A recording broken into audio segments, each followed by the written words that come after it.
che è il proseguimento dall'altra parte dell'Arco di Trionfo di Champs-Élysées, è la via dei grandi magazzini di biciclette, un po' la boutique della bicicletta. Naturalmente tutte le grandi ditte, sia francesi che straniere, presentano i loro modelli, ecco Saronni in testa al gruppo degli inseguitori, e nella scia di Saronni c'è Hinault.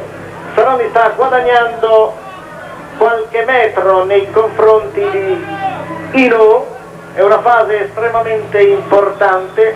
Hinault che insiste nello spingere un lungo rapporto, è un po' in difficoltà, mentre vedete che Saronni martella, scatta su un rapporto più agile, un momento molto sofferto per il 20° chilometro. Avete visto il triangolo rosso che indica l'ultimo chilometro. Nilsson in posizione d'attesa, c'è sempre Saronni in testa. Attenzione a non farsi sorprendere, ecco che Nilsson parte, si scopre, forse un errore per Nilsson questo, vedremo. Nilsson tenta di sorprendere Saronni, è stato forse questo un errore clamoroso da parte di Nilsson, perché praticamente sta tirando la volata a Saronni, poteva rimanere a ruota, è uscito allo scoperto, ha tentato di sorprendere Saronni. Ora ecco le telecamere fisse che inquadrano il rettilineo finale.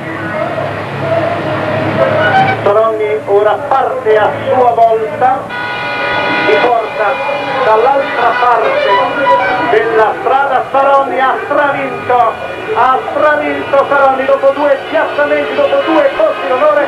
Beppe Saronni taglia finalmente per primo la linea di traguardo della Frecciavallone, un successo meritatissimo, una grandissima prova di Saronni che ha finalmente scritto sul suo palmarès la Frecciavallone. Beppe Saronni ha vinto, anzi ha stravinto la Frecciavallone. Sentiamo il commento dei colleghi mentre Farolfi si porta al lato estremo classica a livello internazionale.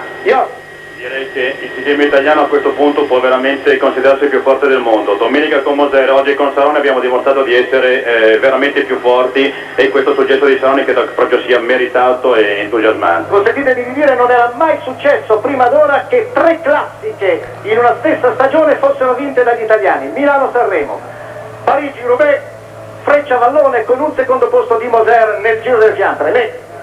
A Saronni è sempre stata rimproverata la tattica della corsa di rimessa, questa volta ha vinto comandando la corsa.